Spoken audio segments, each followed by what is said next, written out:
brings a conservative point of view to black issues. His mission: to provide a forum for honest discussions about social issues without the liberal lapdogs shutting down the discussion. Broadcasting from the American Truth Project Studios in beautiful Brooklyn Park, Minnesota. This is Conservative Nation with your host, Jermain Botsio.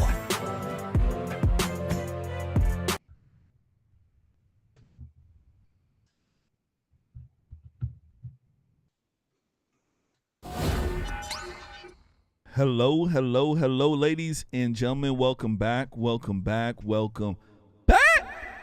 to another edition, of Conservative Nation. 2 Tuesdays, I should say, with me, Jermain Botsio, and the mind of Jamal. How are you doing, sir? What's up, Jermain? How are you doing tonight, everybody? Let's get started, everybody. Hello to my Rumble Rebels. How you doing? Absolutely. YouTube, everybody, and Facebook. How you doing? How are you guys doing? It looks like everybody doing well. Facebook, we just got on there. Yeah, so make sure you guys hit that like button. Make sure you share. Help us out. As you guys know, these folks don't like us. They don't like you. Yeah, they don't. So we're going to need your help, all right? Don't treat us like some strangers. You know who we are. You hit that like button. Make sure you share. There's a lot of folks who are waiting.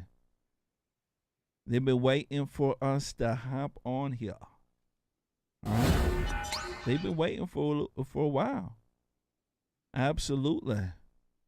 So you make sure you hit that like button. Make sure you do share. We got a very, very good show lined up for you guys. Very, very good show. All right. So, Mr. Jamal, I'm ready. How about yourself? Let's get the cooking. And everybody, I apologize. I was running late. I had my Republican meeting tonight. So y'all forgive me. Jermain, of course, being a gracious host he did. So it's my fault. Blame it on the J. But we're going to make up for it. Absolutely. First one up here, ladies and gentlemen. First one up. Man, oh man, what a doozy. Let me tell you, what a doozy.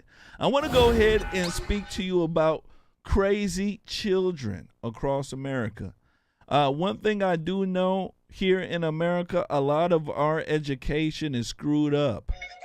I ain't lying about that, ladies and gentlemen. Our education is screwed up. Instead of our children to learn about reading, writing, and arithmetic, right? You know what they're doing? They're dancing on TikTok, doing dumb challenges, beating each other up in the classroom, and doing all sorts of stuff that they know they should not be doing. In this first clip, I want to show you guys a viral video and a viral story. Crazy. It's about some Texas middle school students, and you won't believe what they have done. They have middle school. Yeah, middle school. Woo. They have jumped a high school coach, had him running for his life. I kid you not, grabbing his shorts and everything. Beating him up. And then they threatened, ladies and gentlemen, to shoot up the school. Let me go ahead and run this when it come back. I want to speak about it. Children out of control. Let me tell you. Welcome to the jungle. Welcome to the jungle. Make sure you do share. Christine, witnesses say the middle schoolers attacked that coach, all because he tried to discipline them. And today, the chaotic aftermath of what happened here yesterday continues. A chase and beatdown on the Langham Creek High School campus caught on cell phone video yesterday. Cy-Fair ISD officials say that the attackers are 4 students from Aragon Middle School.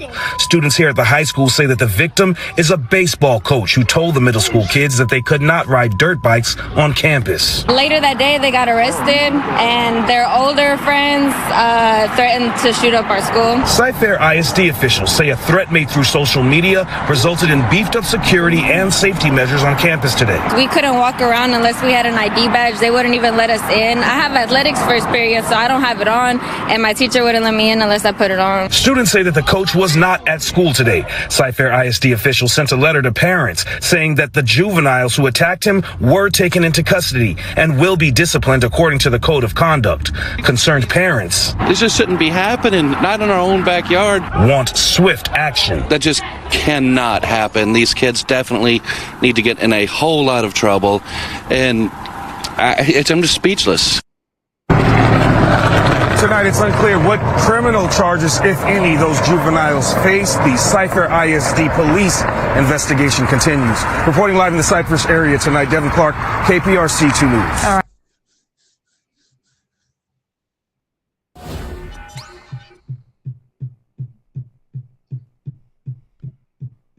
What? Man, Jamal. They chased him in the street like he stole some. Hold him. The way he was running. He need a try for the track team. Brother, holy smoke. Speedy Gonzalez in the flesh. Let me tell ya. What do you think about this here, brother? The only thing that have came out of this George Floyd mess is ignorant niggatry multiplied by 20. The only thing that has came up from this George Floyd crap is ignorant niggatry by 20 times. This is ridiculous. This is what black folk talking about some they don't need to feel scared by the police. I'm gonna tell you something. People need to start whooping them. He should have punched one of them as hard as he could, like a man. Drop one of them and then hit the other. And if the parents come to school talk about some, you hit my baby, hit them too. See, the problem is what's going on, Jermain. It's too many of these adults are scared of a cell phone and scared what people think. When children rule over you, it is written in scripture. It is written in the book of Isaiah. It is a punishment by God when it said, he said, I will have women and children rule over you. Look at America today. Women and children. You ain't lying. Are ruling over men. And if there are any men that any type of backbone or balls, the sissified men try to clip his gohonas so he can be as bold as just like they are. Jamal, the way that this man was running, I swear he need a trial for the track team. He do. The way he was running like that, Jamal, I mean, how can you even go back to class? You get what I'm saying? If I was a kid, I would have been like, Coach, that was you who ran and got your ass whooped like that? He was running, Jamal. I'm talking about perspiration, sweating, and everything. Ladies and gentlemen, it's not right at all. It's not right. This is what happens when you start bow down and going with the liberal left and the philosophy that is there. I want folks to understand that. Instead of putting these knuckleheads where they belong, jail or some alternative school. You know what they have been doing, Jamal? And I blame Barack Obama and the rest of these black knuckleheads. Yep. Instead of getting rid of the problem children, and a lot of problem children are black, they kept them in class. You know why, Jamal? Because there was a campaign when Barack Obama was in office, and they were targeting schools, saying that, you know what, black children are getting suspended too often. You remember that? Yep. And they unleashed his crap, because what he did was said allegedly black students are being suspended too much. Black students are being disproportionately suspended.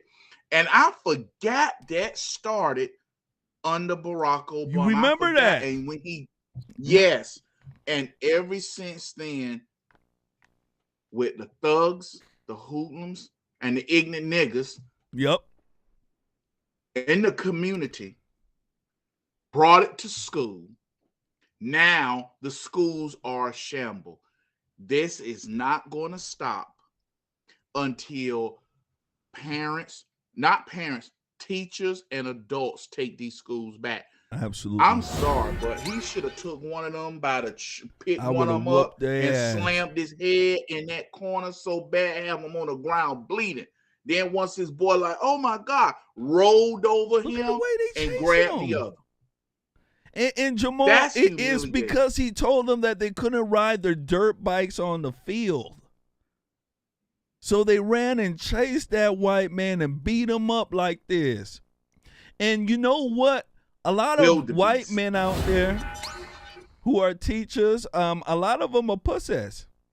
And we need to be honest here. Not all male teachers are betas, but there's a majority of them that are out there who are betas. I'm not gonna sit here and play that game. I came from the education field, doing a lot of correctional work, being in a lot of these universities. A lot of these male teachers, these male professors, all of them, I would venture to say 98% are betas.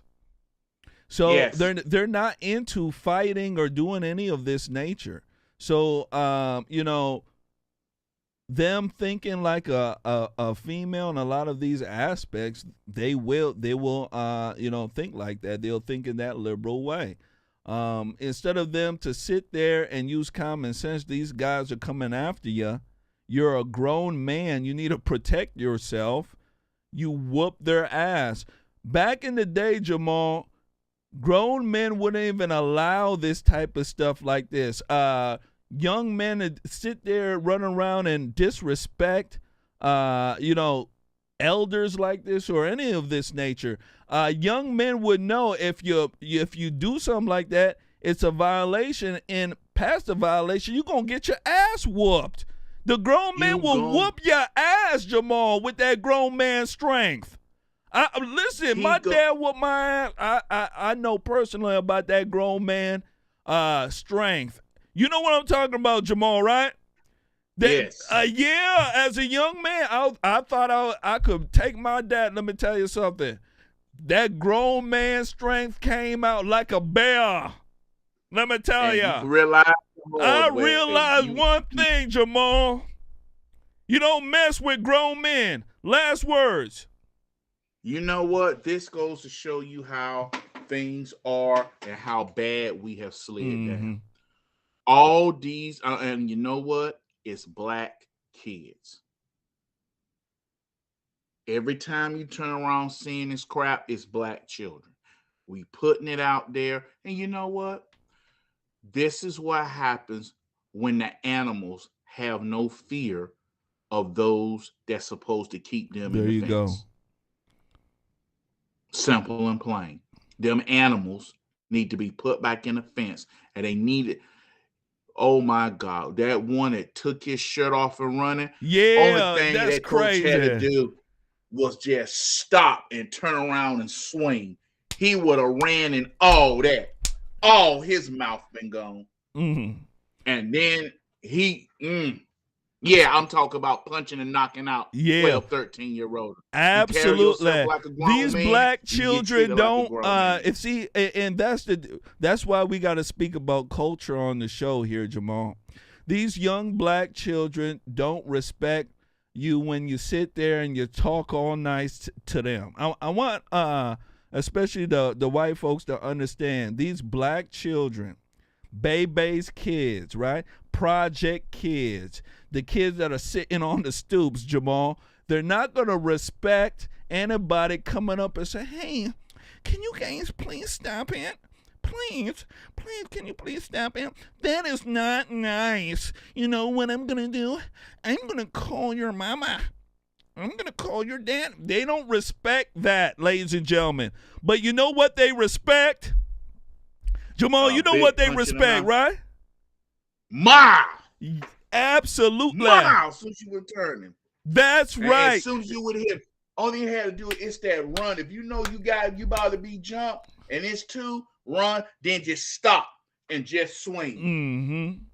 All in there. They shout out to James. They went after him like a pack of dogs, he said. Like a pack of wolves. The way that they were going after him. That's why I'm telling folks, when it comes to culture, you have to put that into consideration because these black children are raised differently. You can't sit there and put these black children in timeout. Jamal, timeout don't work for them. But an ass whooping does, because that's what their parents give them.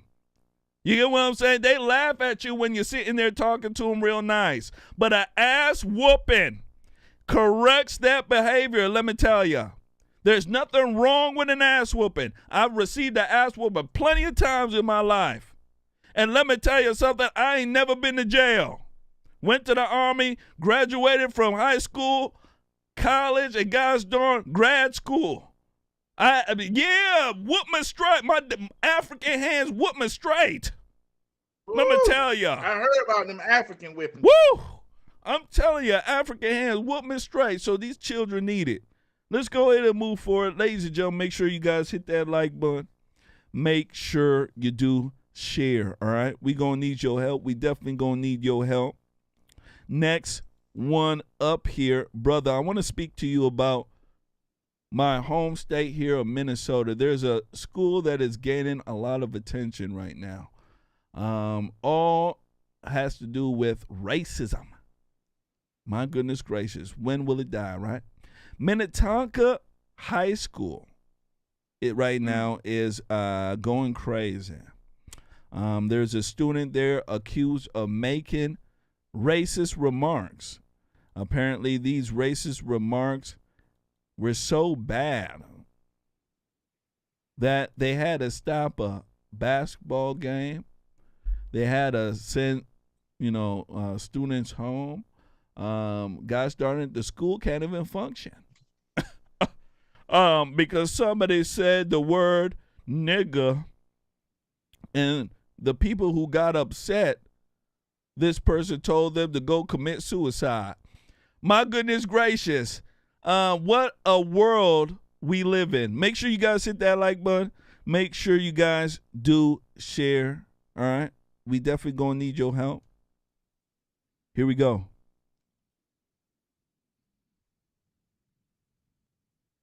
Accusations of derogatory words circulate. A dispute between students at Minnetonka High is snowballing. Accusations of derogatory words circulating. Social media fueling anger, leading to organized protests. And that is our top story on tonight's 10 at 10. Parents tell us the next Minnetonka varsity girls basketball game is now canceled after demonstrators plan to show up at the school. They plan to protest there because one of the students involved is a player on the team. Babs Santos joining us now with the latest on what's happening here. Babs? Yeah, tonight Minnetonka police say they are aware of the situation but not actively investigating anything, and they don't plan to unless the facts here change. Saturday's Minnetonka varsity girls basketball game was called off. Parent Michael Crump says because a player on the Skippers allegedly made derogatory comments directed towards classmates. We're just trying to navigate through this situation which is unfortunate. Off the court, the player is accused of using the N-word and telling classmates to commit suicide. It's a thin line. You can't be, your name can't be attached to that if you're of the opposite race. Crump's daughter Aaliyah starts on the team. The family says the situation is quickly blowing up on her and her teammates, which is unfair to the kids that are currently playing. With Saturday's game canceled, now parents have doubts about whether they'll even be able to finish their season. Their next game was scheduled for Tuesday, but local activists plan to show up and shut it down. And now Crump says, As of right now, that game is canceled. Parents tell Fox 9 the player at the center of this is the daughter of a Minnetonka School District staff member. Now they want their girls' voices to be heard, and they want those involved to be held accountable. In a statement, the district says in part, there was a dispute between a few of our students involving accusations of hurtful and derogatory words. We're actively working through this situation with the students and their families. You got to have these moments of uncomfortability to grow, right? So hopefully we can come out on the other side with a positive resolution and our voices are being heard. And Amy and Kelsey, tonight I got a hold of the family of the student who allegedly made these comments. They told me the allegations are false and say a school investigation found no wrongdoing, but I asked the district about that claim and they said they can't comment. Back to you. All right, Babs, thank you. Look. Look at this nonsense here, ladies and gentlemen. Look at it. Ain't this crazy? So somebody used the N-word. Somebody said nigga. Somebody said the word nigga. This is what the complaint is. And told some students to go commit suicide. Based upon this, all hell broke loose. They coming up there with protests and marches because somebody said the N-word.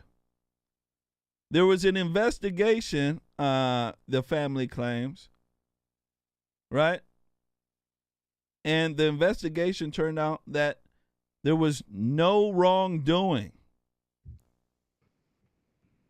So what we have here, Jamal, I believe, is that some niggas are making up something, maybe because they don't like a white person. And now they are acting this fashion because we have made it fashionable for students to protest and cry about anything. What do you think about this here? You know, I mean, a whole school and community is in an uproar. You know what? Until somebody look at the community and say, you know what? We sick and tired of this crap. We're sick and tired of y'all acting like boo-boo the fool because somebody used a word that y'all niggas use all the time. There you go. You will not be no longer shutting stuff down. You know what? If you hate the word nigga, anybody that is caught suing or protesting over the word nigga, you better not have not one album in your car saying nigga. People got to sit here and tell people, listen, that's done. We're tired of it. Yep. The only time you care when the only time you care about nigga is when it's somebody who don't agree with you politically. Because a white person can say it who is liberal and you won't say nothing. They can show them saying it and you know what you would do? Not one thing. But let it be a conservative. Let it be somebody who don't kiss your hind part. Let it be someone who has views you don't like. Let it be. And you know what's going to happen? You know what's going to happen? You're going to sit there and get mad. You're going to sit here and want to protest. You're going to sit here and want to march. No. They need to see, did she say it? Yes or no? And I don't need to hear nobody say, well, I heard her. Yep. There's that bullshit. Don't have her recorded. People need to introduce the black community to something that'll stop a lot of this mess. Yep. I'm sorry, but that's hearsay. There you go. You can't be too lazy. You got a cell phone. You're running around with it, and you mean to tell me you can't record a person saying nigga? There you go. No. There you go. Jamal, it get down to the point where white folks are going to have to say, nigga, go sit down. Yep. Sit your black ass down. That's what needs to be said. Instead of people being an uproar about the word nigga. And I want white folks to understand. Black folks are doing this because of your reaction. Yep. I want you to understand. The more retarded you act with this N-word, with the nigga word, the more you cave into this nonsense that they're doing, the more you will see it. They won't be afraid to run this game. When they're calling you a white cracker devil. Oh, God. Where is the protest? Where is white folks saying, hey, this black MF called me a cracker? That's racist. I want the school shut down. Where are these white folks at? Because one thing I do know, Jamal, blacks are running around calling white people cracker, devil, mayonnaise, all sorts of dumb words from here to Pakistan, and there's not a white soul stepping up and saying, you know what? Hey, nigga, that's racist. They're not doing this. But yet, let a white person be frustrated at a dumb, retarded nigga. Let me tell you. Slip up. Call him a nigga. And my goodness gracious, that white person is evil. Let me tell you, is a bad person. Let me tell you, black folks, you need to go to hell. You certainly do. Last words here, Jamal. You know what, Jermaine? This crap is not going to stop until white folks stop it. There you go. Nobody can bully you unless you allow them. And you know what? White conservatives are the ones who need to have the spine to stand up and say what they're not going to put up with. Because you know what, Jermaine? White liberals will stand right there and be insulted, kiss boots, do everything to try to prove they're not white. They're not part of the white system. You are white, and these ignorant bunch of niggas is going to sit here and continue to call you racist, bigot, and devil until you die. So you know what you tell them? Toot toot toot, go to hell. I'm not stopping my life for you. And that's how it used to be in the 90s and in the 80s. White folk won't like this. I'm telling you, we need white folks to stand up and end this nonsense. For real. I need a white man who's going to, just say one day, you know what, I'm tired. You know what, you niggas go to hell and stand on it. Yes. I'm telling you, you will get black folks like myself standing up and clapping for you from here to Pakistan. And when black folks get mad and speak to us about it, you know what we say? Nigga, go to hell. Absolutely, Nigga, because one thing I'm gonna tell folks, there's a lot of people who hate niggas. A lot. Let me tell you, especially in the black community, a lot. So don't feel bad if you hear somebody, get out of character one day because they were pushed to that point by some black buffoon. And they slip up and say, you know what? You a nigga. Don't you fret on that. Let me tell you, because they never fret on them running their mouth daily, online, on national TV, calling white people a cracker, mayonnaise, white devil, all sorts of other dumb stuff.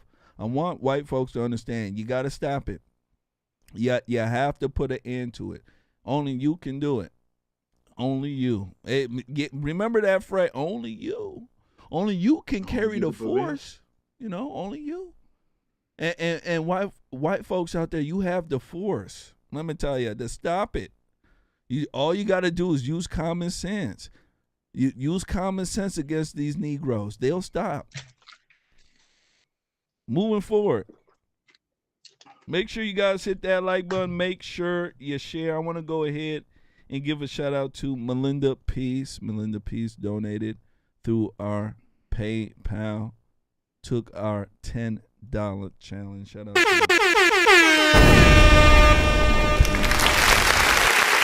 I would like to thank Miss Lowly Ryder. Miss Lowly Ryder, thank you for your kindness and generosity. Thank you for your blessing. She donated through PayPal. Shout out to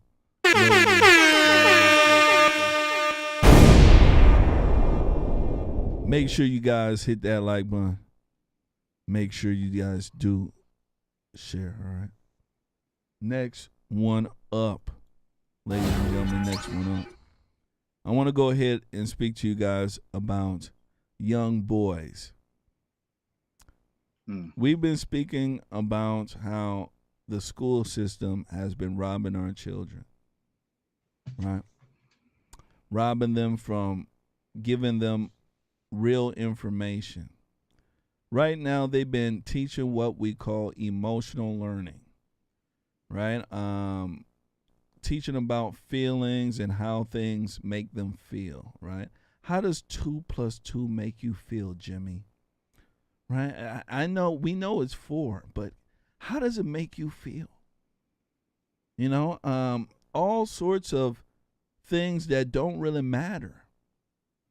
And one aspect, one gender that has been struggling in school across the board are young boys. In this day and age, we have turned everything over to the women.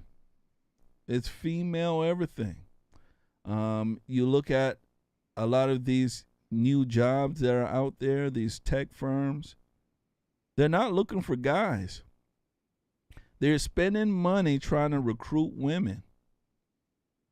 You look at a lot of these prestigious universities doing the same thing, spending time and money trying to recruit women and minorities. And now it's getting to the point where young boys are suffering because of the shift in the new learning style and the focus in our culture. I want to go ahead and show you guys this. It's a video detailing how young boys are struggling in school. When it comes back, I want to speak about it. It is very, very important. Here we go. Make sure you guys share. There is a gender gap widening in America, and it could lead to serious societal issues. But it's not one you hear much about, not what you expect here. Data shows young boys in the United States are being left behind when it comes to schooling. Former presidential candidate Andrew Yang highlights the issues of America's boys in his latest opinion piece for the Washington Post entitled, "The Data Are Clear, the Boys Are Not All Right."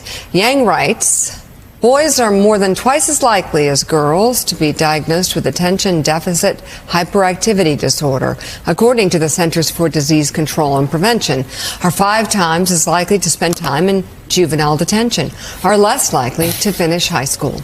Research shows the gap between young men and women may go even further. National Student Clearinghouse data shows nearly 60% of college students are women. Can you believe I've been watching this. I'm not surprised. This has been happening. Yeah. But it's moving so rapidly. Yeah. In the direction. And there is a focus for many reasons on young girls, but there are several factors that could contribute to this, starting with what happens in primary school classrooms. The National Center for Education Statistics said that in 2018, only 24% of teachers were male, and boys are struggling in traditional school models. One study found that elementary school boys had much greater exposure to negative school environments compared with girls. So what can we do? Joining us now, child psychologist Dr. Emily King and Brown University professor Emily Oster. Right here, 2 women who are out of control. I'm going to go ahead and stop it right here. When you add female logic to what's going on, it don't make sense a lot of the time. Jamal, so we got some figures here that, in my eye, a little bit is questionable, that 24% of all, they say of all K through 12 teachers in our country, only 24% are male. So 1 out of 4 are male. This is what they're saying, but I believe it's a lot less than that. I believe it's probably close to 10% nationally that we have male teachers. Remember, I told you that, ladies. And then on top of that, Jamal, we have a new learning style that she spoke about. She said the learning is focused more on the young girls. And then we point out something that I've been pointing out for years right now. The main reason why I speak to young men, the main reason why I speak about men's rights is because of this here.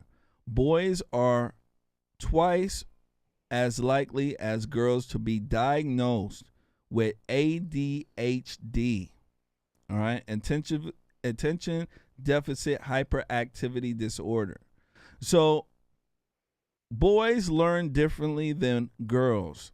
They don't sit down. You know, it's hard for a lot of boys to sit down for a very long time and sit there and learn. Boys like to be active, Jamal.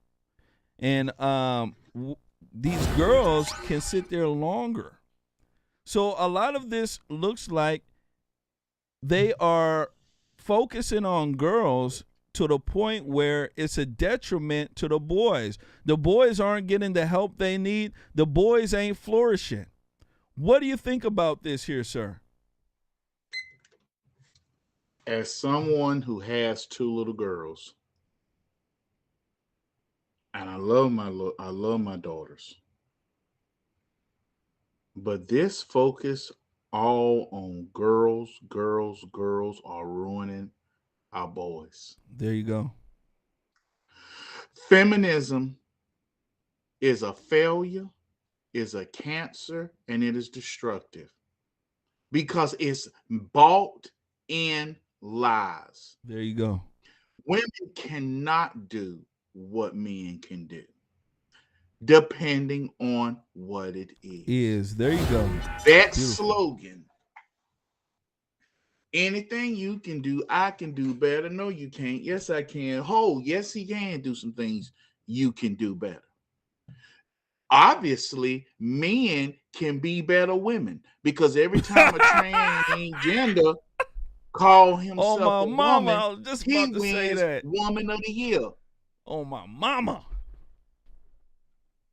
When one say he's a woman, he swims against a woman, he destroys the women competition.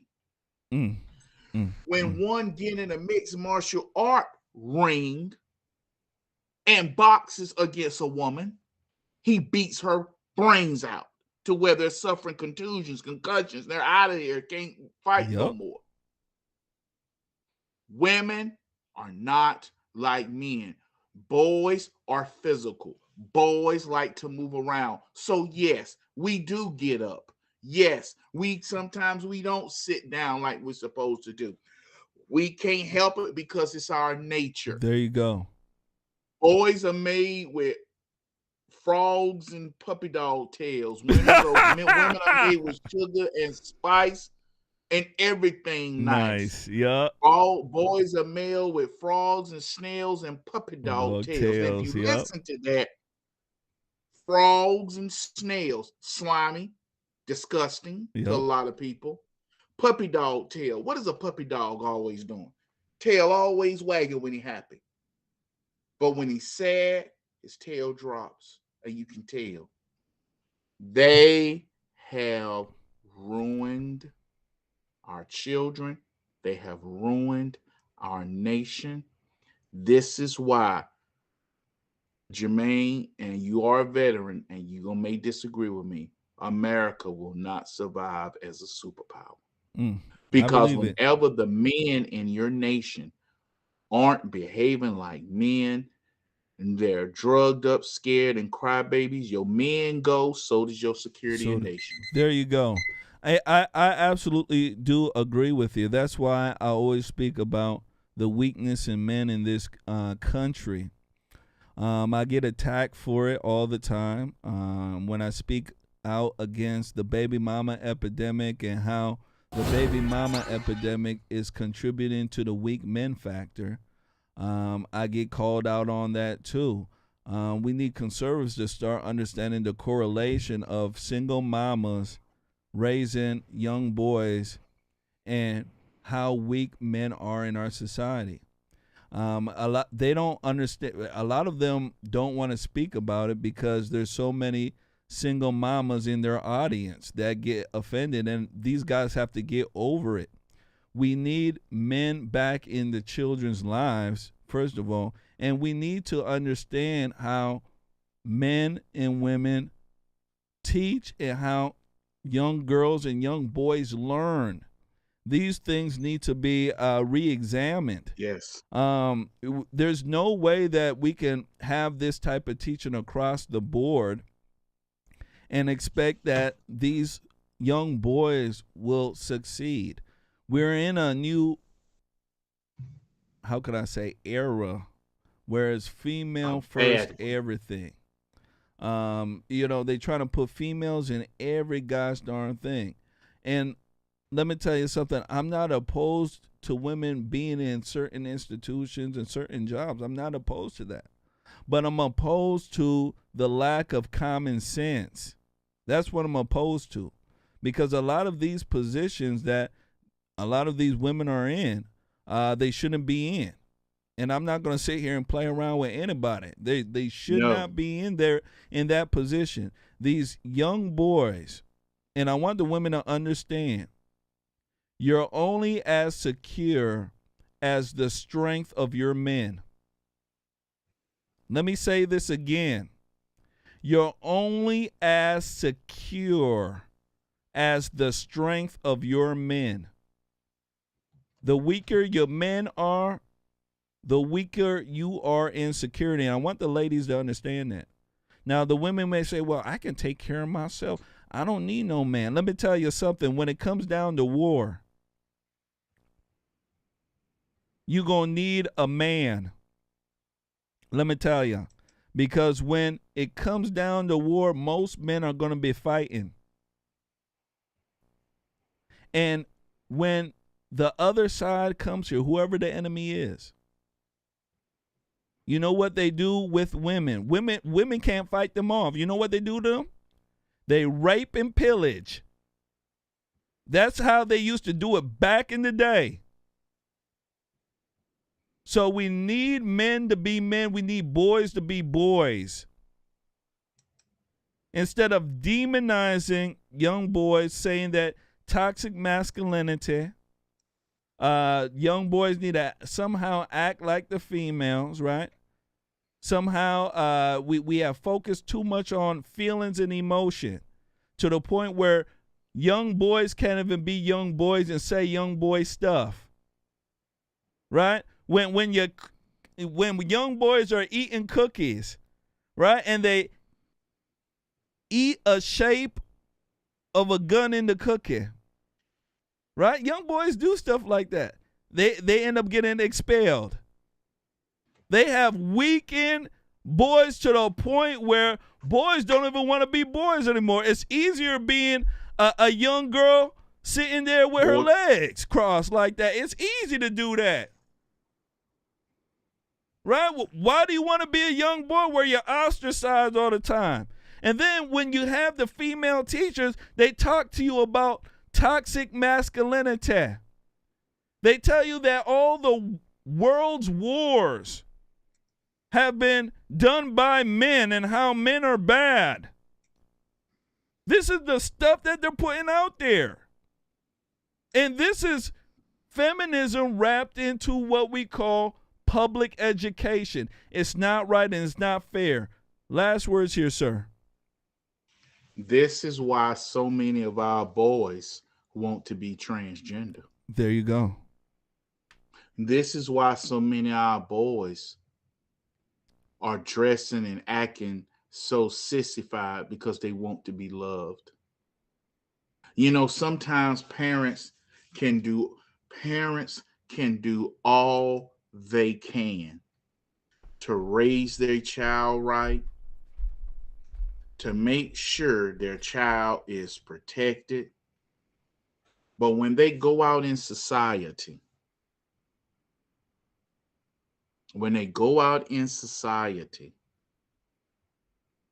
they put them down. That's why so many of our young men need therapy, because they cannot be men. Feminism have turned our young boys into where some of them, if they don't feel like they're being valued by a woman or being valued, it hurts. And a parent can do everything they can to let that child know, I love you. Let that son know, I love you. Yep. Me and your father, me and your mother, we love you. We are what matters. But they have broken our men. They have broken our children. Yep. To the point, oh, that alarm went off. They have broken to our children to the point to where our men are ashamed to be men. Absolutely. And it's blowing my mind. That's why we have so many young boys out here who are switching their booty. Because it's easier to switch your booty and be accepted by everybody around than being your gender and being a man. You can't, as a man, you're attacked daily. You can't even say that you don't want to date trans women. Yep. Right? You can't even do that, right? You as a man, you can't even say, you know what, I don't like dating fat women. Fatties are not allowed. You can't even say that. You know why? They come after you. Fat shaming. Right? Yeah. But let 50 Cent. You see where I'm going? You let 50 Cent gain some weight. Look at all the fat girls talking. Oh, look at 50 Cent gain weight. Look at Mr. Piggy. Right? Roasting them online. Imagine. We roasting a woman being fat like that. We can't even do that in our society. You see how bad it is? We fat shame the guys. And then the women, more than likely, most of the time who are fatter, we can't fat shame them. You see what I'm talking about, ladies? Like Lizzo. Like Lizzo.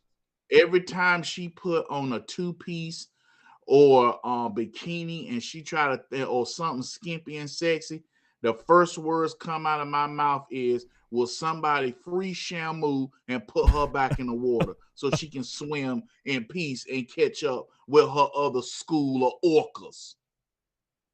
Absolutely. So that's why I want folks to understand that. So as a man, you're attacked daily. You can't even say your own preferences in dating. You can't even say that, right? Women can say, you know what? I don't date guys under 5'5". I don't date short men. You've heard that before, right? I only date men who make six figures. Right? Women be saying stuff like that. Go ahead, Jamal. Just real quick, Jermain, because I go ahead. You remember Black Tea Patriots? Oh yeah. You remember Black Planet? Black Planet, website, yeah. Black Planet? Shoot, yeah. That old school.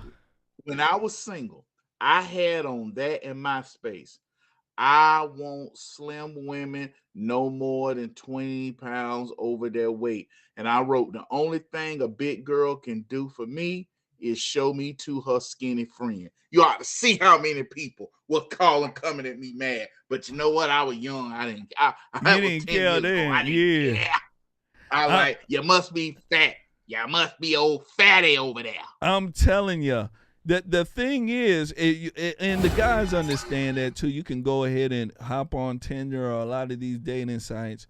You'll see the women put down their requirements from here to Pakistan, right? But yet let a guy put down his requirements and watch the women get upset and mad, right? Yep, absolutely. So that's what it comes down to. So guys need to start being guys. That's why I don't sit here and mix my words with women. I'm very direct. I'm very honest. I could give a rip how mad they get. As my wife, I could give a rip. Men have to be men, and once you're ingrained in that, your life becomes easier, gentlemen. It really does. Once you start running away and being a beta, hiding your words, you not want to be honest with your wife and stuff like this.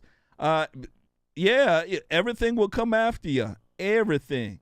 So let's go ahead and move forward here. Make sure you guys hit that like button. I want to go ahead and give a shout out to Kristen Walker.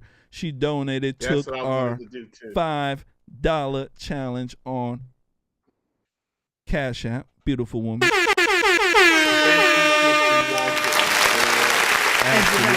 quick. Go ahead. When a woman working at McDonald's, she's working hard to come up. When a man working at McDonald's, look at that old broke, busted nigga. I swear to goodness, that's the way women are too. That's the way women are too. A rich guy.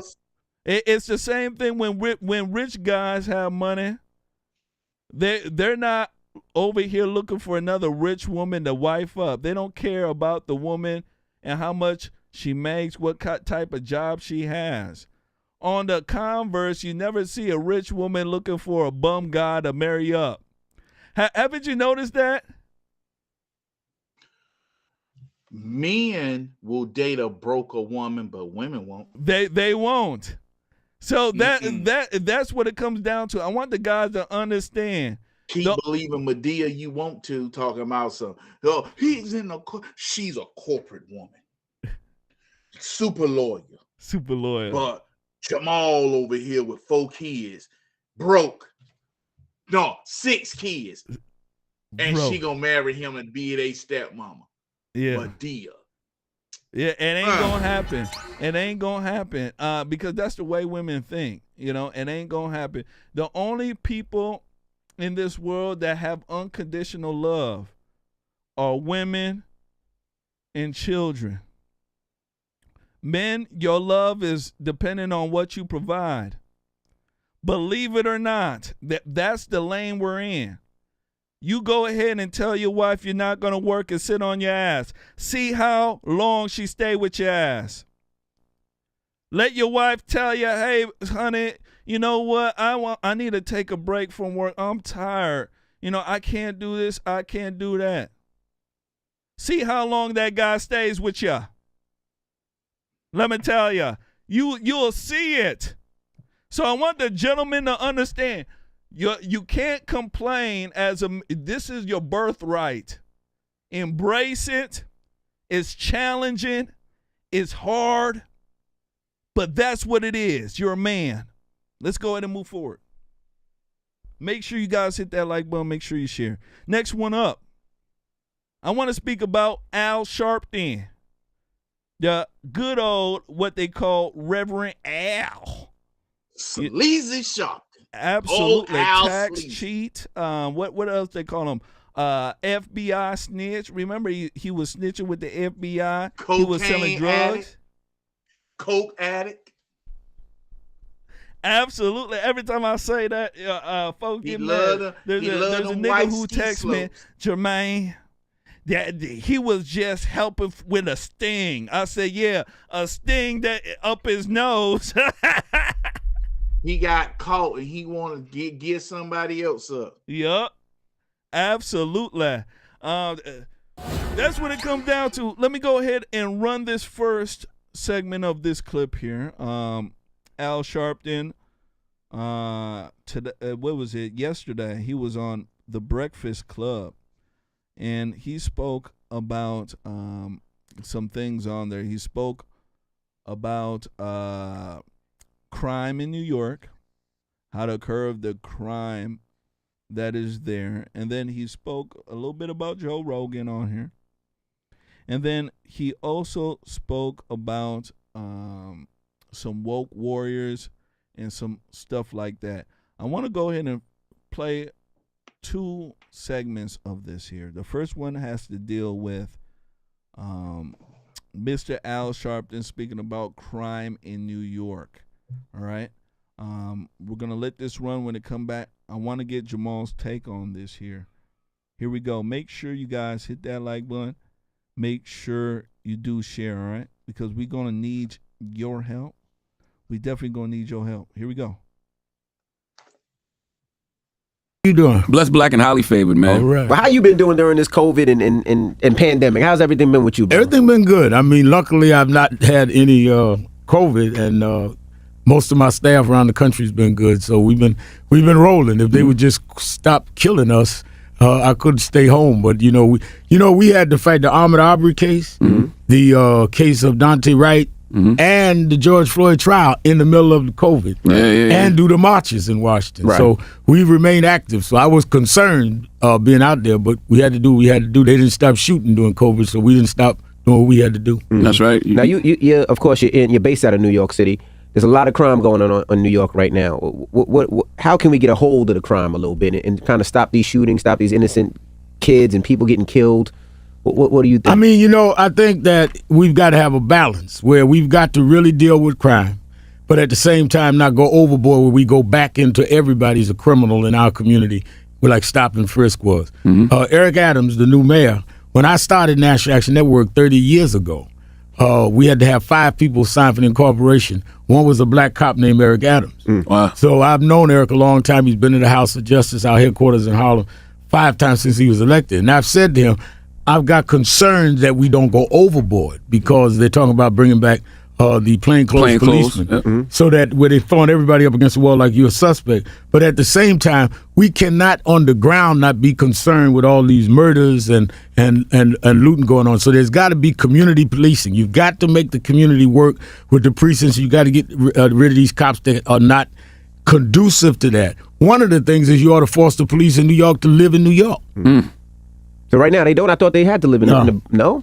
You need to have police live in the city. You need to have them in their precincts work with the communities groups. And I'm not talking about the funded groups. I'm talking about the grassroots groups on the ground, because people can talk to people that can relate to people. And I think that some of the community groups, those of us like National Action Network that fight police brutality, have got to say we've got to work with people that are responsive to us around this crime issue. I don't want to be mugged. I don't want to be robbed. I don't want to be killed by a cop or somebody in our community that's criminal. The other thing we got to deal with is this mental health situation. The one thing that COVID showed is that something you've been championing, there's a lot of mental health issues, and it's not caused by people. You never saw the amount of mental health people in the streets until COVID. And I think that there's been no real announcement on how we're going to really go and deal with that. I think that is a problem. If somebody stands on a platform at a subway and pushes somebody in front of a train, that's a mental problem. That's not a criminal problem. And you need to doctor that, not just lock it up. When you lock it up, if you let it out in 5 months or 5 years, they've still got a problem. That's right. What you're discussing is, things I'm very concerned about, because it does feel like we're going back to the 94 crime bill days. And, with Biden in office, he's a tough on crime president. I can see that happening. I marched on Biden and Clinton in '94 about the crime bill. Stop it right here. So, there we go. I'm going to stop it right here. So the first one up here, Jamal, he's speaking about New York, how to stop the crime there. He didn't say much of anything except for saying it has to be a community effort. One of the last things he is saying has to deal with mental health. He's saying that there needs to be more services for mental health, and he doesn't want to go back to the stop and frisk days. What do you say to this here? I know that stop and frisk was very, very good. It kept a lot of these idiots off the street, the crime low. And he also spoke about cops being in plain clothes, which helped deter a lot of crime as well. What do you think about that? This is his fault. Niggas like him and Charlamagne the God. They were so focused on George Floyd, that they sat here and they actually sat here and did this crap. This is their fault. This is their fault. This is their fault. They've been complaining about the police. Now their neighborhood's getting robbed. Now if we deliver North Carolina, now we need to go back. Now we need to go back. We wouldn't need it, the 1994 crime bill, if it wasn't for niggas. Yep. And true. People need to always remember the 1994 crime bill was asked. It was, they didn't just come and say, hey, we're going to do the 1994 crime bill. No, what happened was blacks, or black leaders in the black community was tired of all the violence and stuff that was going on. So they asked for the help. They did. They certainly did. They was tired of the shooting, tired of the gangbang, kids sleeping in bathtubs because they're being shot and murdered. Stray bullets going through walls, killing children in bunk beds. Mama waking up and to say, baby, wake up and go to school. Her only child she had, she shake the child to wake him up to go to school. And the child is still asleep. Sleeping in the Lord because that child is gone. Black folk did that. Black people did that. This is why we had the 1994 crime bill. This is why a lot of the life in the black community returned, because with these drug dealers, these gangbangers was killing these children with stray bullets. How many children have been killed by stray bullets? You can't, in the black community. Everybody always want to talk, well, what about white folk? What about white folk? Shut up. White folk ain't killing each other on the astronomical numbers black folk is. And it ain't the media. It's not the media. It's you niggas. Mm-hmm. You ain't lying. It's straight up niggas. That's what it's about. It's not white folks out there. Well, there's some white folks out there, but it's majority black folks who are doing this. And Al Sharpton and the rest of these jokers have made it feasible, easy, and let me tell you, possible for these people to commit crimes and get out of jail scot-free. So he is to blame on it. He is. Now, another thing that he spoke about was the crack pipe bill. I want you guys to take a look at his reaction to this here. A lot of black folks have been speaking about this, and to a lot of people's surprise, Al Sharpton and these Negroes, they're not too happy about this crack pipe bill. It seems like liberals in the media have been twisting this, and a lot of these black folks seem to be a little bit, disturbed by it, but not too much. I want you guys to take a look at this here. Here we go. Make sure you guys share. In 24, we certainly can't go back and support people that are just outright saying that Trump won the election. So why do you think? I was going to ask, what are your thoughts? Yesterday it was all over social media. You're on social media about the crack pipe bill. That the president's going to be giving away crack pipes and this, that, and what were your thoughts on that bill that he passed yesterday, and the fact that he's given that bill where it's talking about helping black people? I mean, I think, again, are you trying to personify us with crack pipe? It just gives me That's what it felt like. Yeah. It just gives me an eerie feeling of going back to 94. And I don't want to go back there. And I think that if we start accepting that in conversation, it will then materialize in the legal community, and that's dangerous. Well, it also, too, it was the grant, and the grant is for what the provision of smoking kits. Yeah. You know what I mean? To help, what do they call it? The safe... It's basically like safe drug use to make sure they don't spread diseases with needles and these things like that. But the language and the way they spin it, I think can give the wrong kind of inference. Why do you think there's not more of an uproar over the fact that our voting rights are being taken away? I don't understand it. I mean, we are sitting around and they're stripping us one right after another. And I think that we've got to. It's funny. I was in Miami over the weekend for the anniversary of Trayvon Martin, mm-hmm. and I was telling the crowd at the dinner. I said, we cannot get into just going for what is trendy and not deal with the solid issues. There's nothing more solid about the voting thing. Everything you do. I meet people all the time, not just young people, old people. I'm not into politics. Yeah. So, Jamal, Al Sharpton, Charlemagne the God, they spoke about this crack pipe bill. They looked like they were a little bit disturbed by it. They didn't like the fact that this crack pipe bill will be hit in the urban communities, and it might be inference to the black community. This is what they're saying. This bill being attached to the black community. You saw a little bit of them being disgruntled, but they weren't really upset about it. Why do you think that they weren't really upset? I mean, what's going on with them? What happened was a lot of these Democrats tried to get their black house, their slaves, to go out here and start saying, "Oh, the bill to have crack pipes is just a mean no Republicans, mean no Republicans, mean no Republicans." They're sitting here lying about the bill. Well, the truth actually came out when you sat there and you took a look to see what previously smoking kits. Why would you call it a smoking kit? There you go.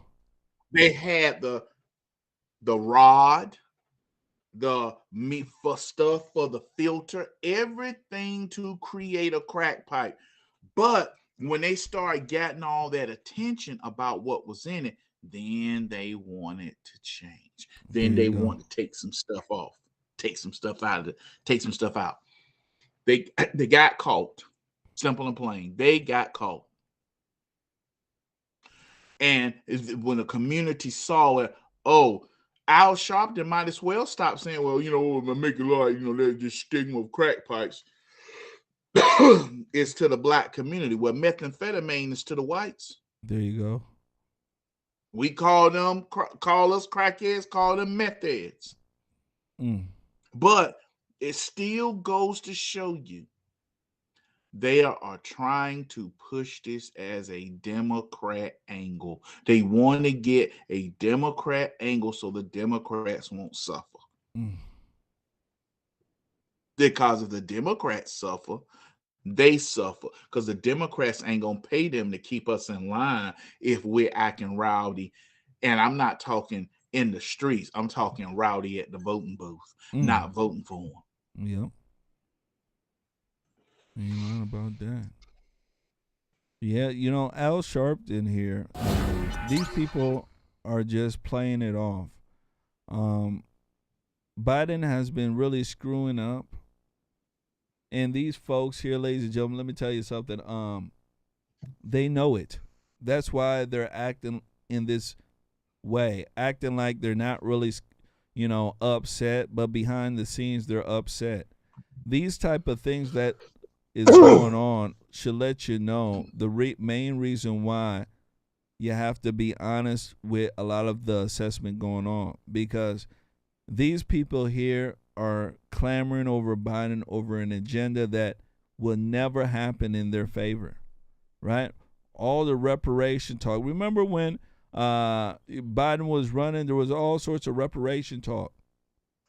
All that stuff went down the drain. Ain't no reparation talk anymore. Black folks, you're not getting a dime. A dime. So that's what it comes down to. Let's go ahead and move forward here, brother. I want to go ahead and speak about the Super Bowl. Now, a lot of people, there's a lot of people who still watch the Super Bowl. A lot of people who claim that they don't watch sports anymore and all sorts of other stuff are the same folks that were, raving over the Super Bowl and how it took them back to the 90s. So, but that's for another conversation. But halftime at the Super Bowl became a spectacle. All right. But before I speak about the spectacle at the halftime, I want to speak about a woman who performed at the Super Bowl. A woman by the name of Mary J. Blige, or Blige. All right.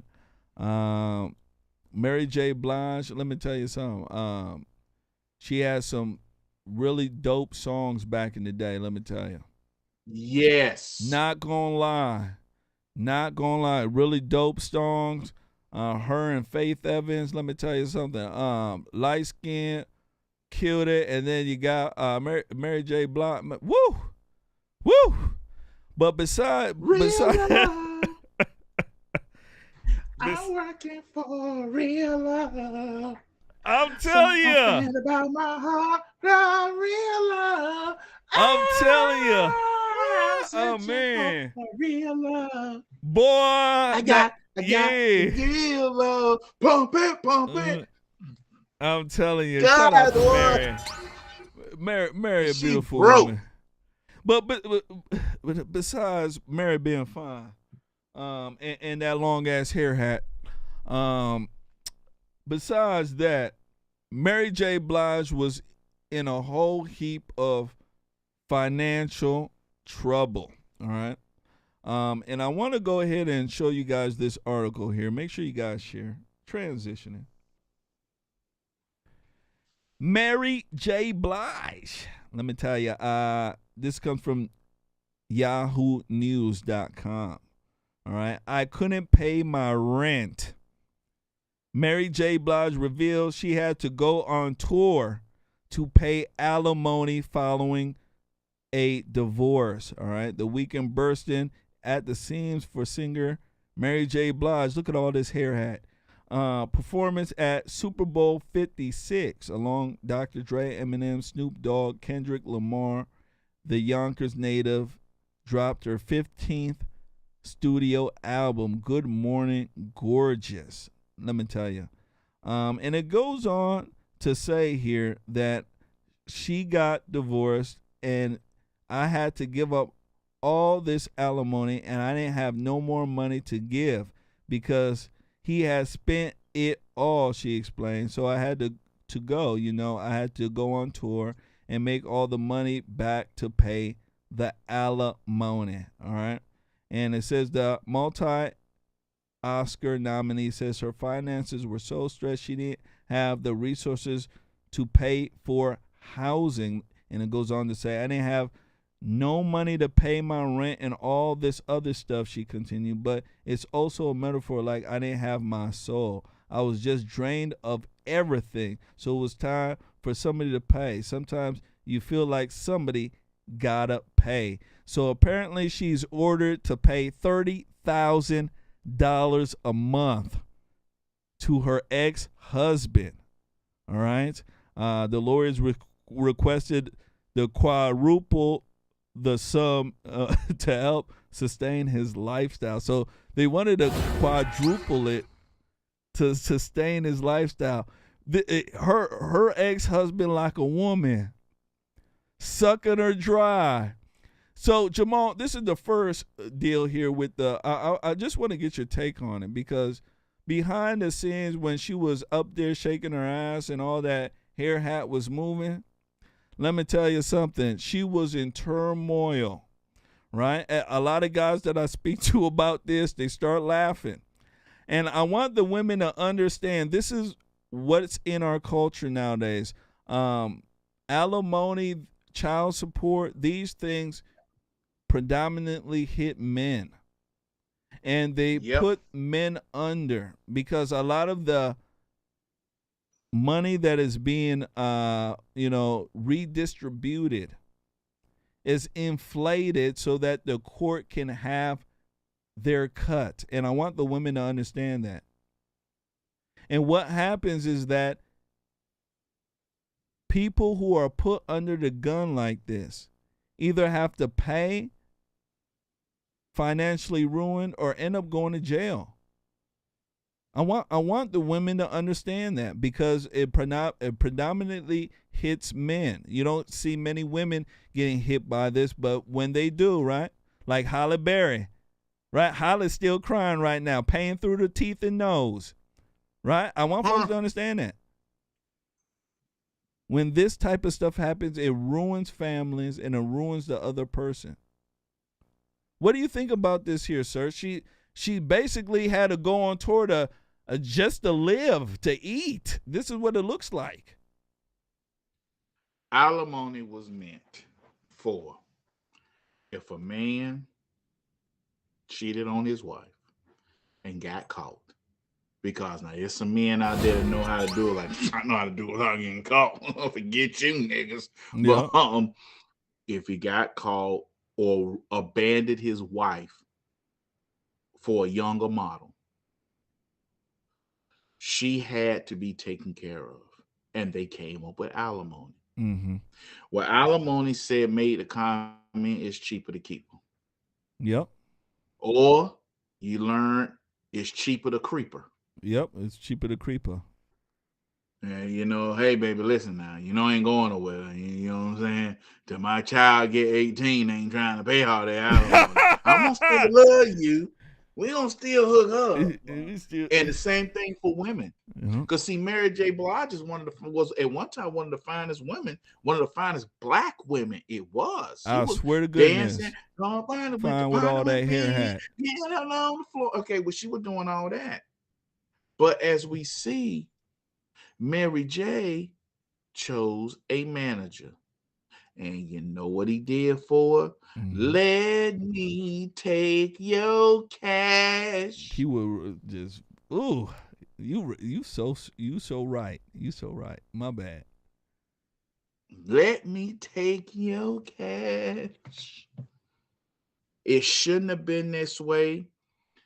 I believe what you came in with is what you leave with. Now, if y'all build a business together, that's different.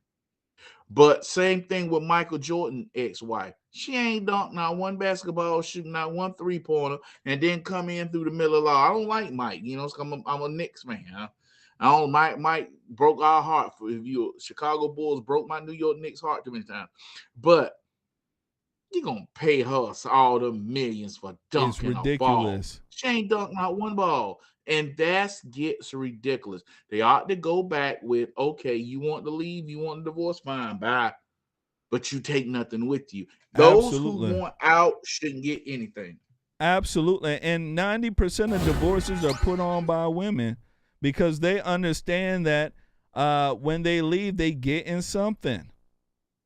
That is true. They know this. They when I leave, I'm definitely about to get something. I'm out of here. That's why no fault divorce got to be, in my opinion, need to be stricken down because the no fault divorce make these women absolutely run to the court and divorce men a lot of the time for no reason. It's a detriment to our marriage institution when anybody can just run to the court and say, hey, I woke up today, Timmy's hair is yellow. I told him I don't like yellow. I want a divorce. What were you gonna say here, sir? Go ahead. No fault divorce came about in the late 1960s. It was signed into law in California by I love Ronald Reagan, but Ronald Reagan signed that into law. What Hollywood actors and actresses wanted to do was jump from bed to bed. Yep. But if they got caught, they had to, pay alimony. Or you had to have a reason to divorce someone. You just couldn't drop Marilyn Monroe for Liz Taylor. You just couldn't do that. You had to have a reason. And if that reason was not right, they could hit you with alimony. But if you say no fault divorce, it was a money ploy to save money for the rich and famous. But poor people got it and just destroyed families in America. Absolutely, because what it does, Jamal, it gives a person an out for any gosh darn thing. Marriage is an institution that should be respected and held high. You get what I'm saying? You don't just get married and get divorced like and especially when the children are involved. You get what I'm saying, Jamal? People just it blows my mind that we have this in our country, but that's what's going on. So right now, this no-fault divorce is really taking up a lot of this, and it's destroying marriages. Alimony, in my personal opinion, it need to be, just like it said, either you come in and you leave with what you came in with, or there has to be some sort of agreement that, hey, you know what? You're coming into this marriage. I'm making such and such money. I understand that you can work, but I want you at the house here. If anything happens in our marriage, you get a certain percentage, a certain cut. There needs to be something like that. But for somebody to sit here and like Mary J. Blige, she's singing and doing all this, making all this money. This guy wasn't singing. He wasn't doing all this. And then come to find out you have to pay a huge sum of $30,000 a month to a nigga that to somebody who's just laying up, and they're saying that I want to keep my lifestyle. The lifestyle I had with you is something that you need to maintain. This is stuff that women do. They get with guys that say, hey, he gets to still live in his mansion and I have to leave. I don't like that. He needs to pay me. That's ridiculous. It's ridiculous. It's the same thing with these out-of-control child support payments. There's an idiot by the name of Tristan Thompson. He's an idiot. Ooh. Having baby after baby after baby. Now, I'm not going to sit here and give him any excuse or an out, but what I'm telling folks is that sitting there and having a bill like that, $40,000 that you're paying to a baby mama each time, gives women the incentive to destroy their children's lives. Do you understand? Because these women don't care about the children they're making with such and such player. They care about the money that is coming in. The children are pawns for money. And when are people going to say, you know what? We need to take the incentive out. Because you take the incentive of money out of relationship and sex, whores turn good. You better believe it. They certainly do. Now, moving on here, I want to speak about Eminem. Not the candidate, but the rapper. Marshall Mathers. I think maybe he has a different name. I don't know, but I think his name is Marshall Mathers, rapper. He did a tribute to Colin Kaepernick. All right. Apparently he was rapping, and right before he tossed, something to what's his name, Dr. Dre. He decided, ladies and gentlemen, to go ahead and kneel. I want you guys to take a look at this when I come back. I want to speak about it. Make sure you guys share. Here we go. Eminem honors Colin Kaepernick during the Super Bowl halftime show. Beyonce makes a surprise appearance at the game. Plus, a shooting breaks out at Justin Bieber's after party. Hey guys, it's Allie for Hollywood Life with your music roundup, and we are talking all things Super Bowl weekend because it was a wild one. Now, first, let's jump into Beyonce. Yesterday, the singer was in the crowd, sitting with her husband Jay-Z and their daughter Blue Ivy. Now, this appearance comes 9 years after the Lemonade star famously headlined the 2013 Super Bowl halftime show and reunited with former Destiny's Child members Kelly Rowland and Michelle Williams during the show. Other notable faces that also appeared at this year's championship game included Kanye West, Cardi B, Drake, Justin Bieber, and many more. But speaking of Justin Bieber, this weekend, the singer hosted an after party for his concert, and let's just say that things definitely got out of hand. According to NBC News, Kodak Black was one of 3 victims reportedly shot when gunfire erupted at a fight outside of the party in West Hollywood. Kodak was reportedly transported to the hospital while other victims were treated on scene, and all of the victims, including Kodak, are reportedly in stable condition. In addition to this, footage obtained by TMZ showed the rapper leaving the party with his entourage before a fist fight broke out, resulting in 10 gunshots blaring. Hollywood Life has reached out to Kodak's reps for comment, but at the time of this recording, we've yet to receive a response. All right, and now on to Eminem and the epic Super Bowl halftime performance. Yesterday, Dr. Dre, Snoop Dogg, Eminem, Kendrick Lamar, Mary J. Blige, and 50 Cent gave an incredible hip-hop filled show that completely took over the internet. Now, while some people were amazed by 50 Cent's upside-down performance of his In the Club single, others were caught off guard by Eminem sneaking in a tribute to Colin Kaepernick. Last night, after the rapper finished his performance of his hit song Lose Yourself, he dropped to his knee just as the NFL player has done during the national anthem throughout 2016 in protest of police brutality and racial inequality. This also comes after rumors were going around about the NFL not being here for the rapper taking a knee. But either way, Eminem was clearly not afraid to piss some people off and showed his support. What did you guys think about this year's Super Bowl performance? Let us know in the comments. And be sure to hit the sub, like, and bell button for all the latest news on your favorite celebrities. And don't forget to follow me on social. Wow. So there you go. There you go.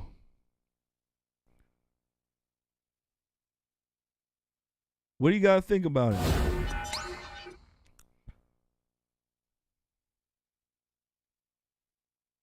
What do you got to think? Gina Barfield says, no, he didn't. It was for Tupac. I didn't know he was kneeling for Tupac. Where does it say he was kneeling for Tupac? Because apparently all these news outlets, the liberal news outlets, are saying that he kneeled for Colin Kaepernick. So I want to know, Gina Barfield, did he specifically say that he kneeled? Eminem, somebody send me some evidence. Did he specifically say that he kneeled for Tupac? Because I have nothing but clips and articles of them saying that he kneeled in tribute of Colin Kaepernick. Just like what I just showed you right here. Right? And this is from All Access. This is from the VH1 folks. Mind of Jamal, what do you think about this? Until I get it, until I receive some evidence that saying that he kneeled for Tupac, I'm going what these fakers are saying. They're saying that he kneeled in tribute to Colin Kaepernick. What do you think about that? Nothing on the internet says he kneeled. Nothing he said takes a knee during the Super Bowl, denies. No. It says right here, it's some crazy website called Whiskey Riff. The Eminem kneel for Tupac or for Colin Kaepernick. And it says went to one knee at the end of the performance of Lose Yourself. However, when he did, Dr. Dre sat down the piano to play Tupac Shakur's I Ain't Mad at You. Some fans think he was showing love to Tupac, not Colin. Because Dr. Dre did play. Okay, see, so then it makes sense a little bit, but it was for Colin though, right? They said nobody knows. Oh Lord! Then why are the media putting it out for Colin then? Because they saying it's for Colin, but he did take a knee right after, as soon as Dr. Dre went and said, dun, oh Lord, that next I ain't mad at you. So regardless, it was stupid. It was stupid to begin with. He's trying to just get attention because you know why? Other than his last beef with Machine Gun Kelly, nobody's buying Marshall Mathers no more because Marshall Mathers been PC'd. Eminem has been PC'd. Eminem came out about when he first came out, he was like, he don't care about this, he don't care about that. Now he cares about the feelings of the GBTLQ community. Yep. And people saw that. Like, come on, man. So, I don't know. I didn't watch it because I don't watch football anymore because of them. Because of all the players, bunch of billionaire crybabies. I didn't watch it. We were streaming live when the Super Bowl was going on. So me and my audience, we didn't watch it at all. But I know there's a lot of people who still watched it, from what I've understood. A lot of people, there was mixed reactions with it. There's a lot of people who liked it. They said that it was nostalgic.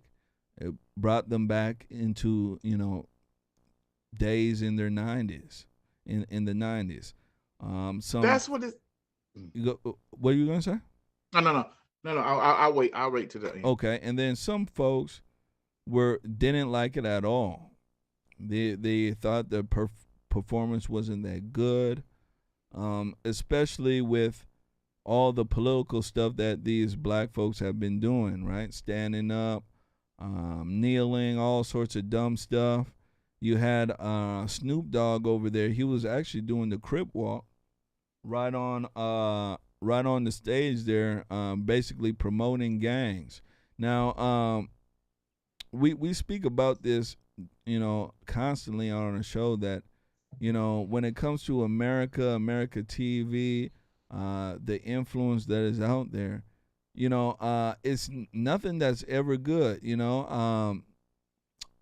Snoop Dogg, he had some hits back in the day, and a lot of folks understood back in the day what it was back in the day because of a lot of the culture was shifting and changing, and especially in the black community of them going out. Now, one thing I do want to tell folks is that because there's some people who hit me up who had an issue with Snoop Dogg, and everything else. Snoop Dogg hasn't really changed much from back in the 90s. So I want people to understand that all the stuff that he's talking about is the stuff that he's still doing now. And you have to take that into consideration when you're listening to the crime that is going out there and the stuff that is going out there now. Jamal, what do you think about this here, sir? Last words here. Basically, it was for people my age and a little bit older and a little bit younger who ain't been to the club since 2000. They can't put that outfit on that they know they busting out of the scenes if they try to put it on. Yep. So they were trying to look good. That's all this was about. Because think about it, Jermain. When I was watching the Super Bowl back in the 1990s and in the 1990s, you heard a lot of people from the 80s. You got Van Halen, Michael Jackson, he would play his stuff. In the 80s, you heard the 60s, the halftime show is for the people who spend money. Yep. Those are the ones in their 40s and 50s. So they bring you back artists who were popular when you were younger. Yep. It's a marketing point, straight marketing. That's why you ain't see no little what's that little homo name? I mean, what's that little special little homo boy name? Lil Nas X and them. Huh? Yeah. You ain't gonna see him because people our age don't want to watch him. Nope. He's disgusting. Ain't got no, what's wrong with you, boy? You suck on a lemon, get some bass in your voice. But 20 years from now, when he all bloated and anal cancer, yep, if he's still alive, he'll be doing it. You ain't lying about that. You ain't lying about that. When you look at the tickets for the Super Bowl, you had to be a rich person to be there. I want folks to understand that. You had to be a rich person to be there at the Super Bowl. So a lot of the entertainment is geared towards the rich. Better believe it. Let's go ahead and move forward. I want to go ahead here and speak about Sandy Hook. There was a big settlement for the victims of Sandy Hook, $73 million settlement. And this came after a suit against rifle manufacturer Remington. This seems to be a big precedent that's being set right now. I want to go ahead and run this story here. When I come back, I want to speak about it. Mother of Sandy Hook victim says that this settlement is just the start. Take a look. The families of 9 victims of the Sandy Hook Elementary School shooting have reached an historic $73 million settlement with Remington, the maker of the rifle used to kill 20 first graders and 6 educators in 2012. Today's legal victory comes after a long legal battle over the gunmaker's Bushmaster AR-15. The families argued that the company should never have sold that weapon to the public and that Remington irresponsibly marketed the weapon to at-risk young men such as the Sandy Hook shooter through product placement in violent video games. Remington, which has since filed for bankruptcy and denied those allegations, has not yet commented on today's settlement. Here is how the family of one victim reacted. Nothing will bring Dylan back. The closest I get to him now is by kissing his urn every night, telling him I love him and I miss him. But I made him a promise and I'll keep working to deliver that promise for the rest of my life. My hope for this lawsuit is that by facing and finally being penalized for the impact of their work, gun companies, along with the insurance and banking industries that enable them, will be forced to make their practices safer than they've ever been, which will save lives and stop more shootings. Joining me now is NBC News correspondent Emily Ikeda and Chris Brown, president of Brady, which provided advice and counsel to the plaintiff's attorneys throughout the proceedings. Just so everyone knows, that was Nicole Marie Moretti. She's the mother of Dylan Hockley, one of the children that was killed. Unspeakably awful. This lawsuit's been going on for a long time. There have been other opportunities to settle this lawsuit. They have not come to pass. Why today? Yeah, so I've got the settlement agreement here. You mentioned this has been going on for a long time, more than 7 years to reach this moment. Actually, there was an offer from Remington last summer for about $33 million. Now, today, the settlement closer to $73 million. Now, since last summer, a couple of things played out, according to the family's attorneys. First being they were able to get their hands on a number, actually thousands of pages of internal company documents from Remington that they say were able to prove Remington's wrongdoing. The other thing they did was they held numerous depositions with some of the leadership with Remington. Here's more from the lawyer earlier today. It was about damages in the sense of forcing change.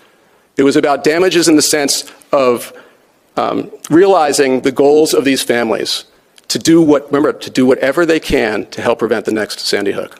These families, they would pay everything, give it all back just for 1 minute. That would be true justice. And, you know, initially, experts even said that this lawsuit was really quite a long shot because traditionally gun manufacturers are protected from wrongful death lawsuits from a federal law established in the early 2000s. But now this outcome, this moment could be opening up the door and making room for other gun violence victims to possibly place blame on more gun manufacturers. Chris, that is such an interesting point. It's what I want to ask you about. The gun industry has said that they're not responsible for any of this. They're not liable for any of this. This is a $73 million settlement. What's going to be different now?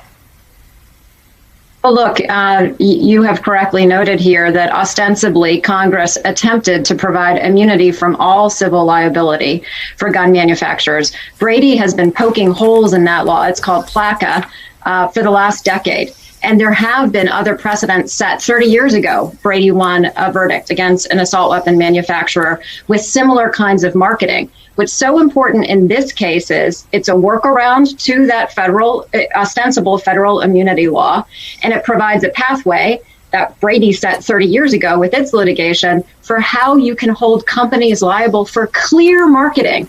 The information that was discovered clearly shows that Remington targeted young people with assault-style weapons. These are military-style weapons. Manufacturers, lenders, all those who are participating in putting these kinds of weapons of war in the hands of mass murderers need to take note of this litigation, and certainly Brady has. We have similar kinds of claims that are pending, including one before the FTC. So these kinds of claims need to be brought in order to deter. No one wants a situation where people are getting any kind of verdict after the fact. We have a preventable problem here, and a big part of it is changing how gun manufacturers market and sell their products. It's a lie. It's a lie. It's a lie. Jamal, they're trying to say that Remington went and specifically targeted young boys. And that's the main reason why the Sandy Hook shooter, quote unquote, mom went to go purchase the gun for him. What do you think about this? I mean, this is a dangerous precedent right now. A very, very dangerous precedent. What do you think about this here, sir? This is absolute BS because number one, Remington did not give the boy the rifle. Number one, that was his mother. Number two, Remington did not tell him to go shoot up a school. That's on him. Remington should have fought that. Simple and plain. Because what they did was whenever they get these new woke activists and these new woke people in the board, well, how about we just pay them off? It'll make them look like, and they're nothing but liberal Democrat trash helping other liberal Democrat trash get rich. Those people that were shot at Sandy Hook, yes, it was a tragedy. However, Remington didn't tell him to do it. If he had to use an illegal loophole to get the gun, then it's illegal. He went around the law that says he has to be 18, but it wasn't his gun. It was his mother's rifle that he went around her back and took it. What they're trying to do is have people so scared to own a firearm because let's say if me and you and Jermain, we roommates, and you know I got a gun. You go out, you go take my gun and go shoot at the lady at the church's chicken because she told you that chicken was cooked fresh and it was old chicken. So guess what? You know, you gonna get me because I didn't know that you took my gun or you shot me. So it's a bunch of smoke and mirrors, and they should have never backed down. Not one never bit. settled out of court. Not one bit, because right now, if they're doing this with guns, right? They're going after Sandy Hook like this. I mean, what's stopping them from, going after, let's say, car manufacturers? You get what I'm saying? How about that stupid nigga that ran over those folks in Kenosha? Waukesha, Wisconsin. My bad, Waukesha. You know what I'm talking about, right? That black Negro, he drove his stupid truck into the crowd. You remember that, right? Yep. How come they're not going after that manufacturer? What is a Hyundai or Honda, whatever it was? How come they're not going after that manufacturer? This doesn't even make any sense to say, hey, you got, I believe it was a Ford, actually. Yeah, it was a Ford Escape.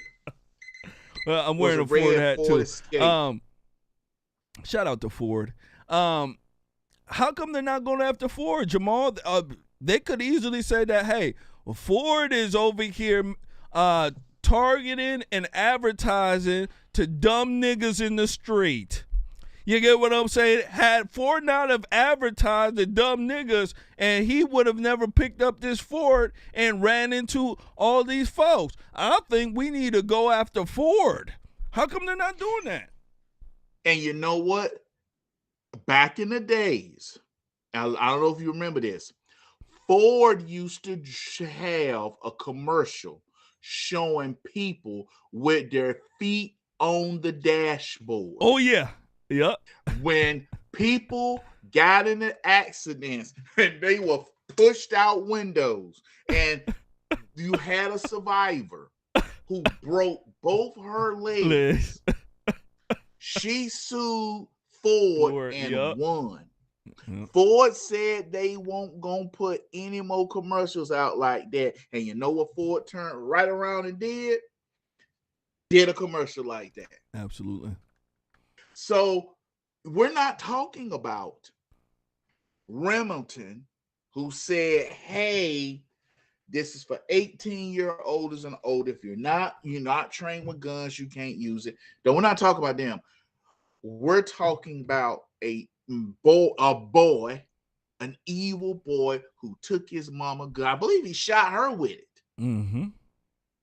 And went to a school and killed children. I got a question. Why weren't there people there with guns to stop the school shooter? Why cannot America have resource officers with guns?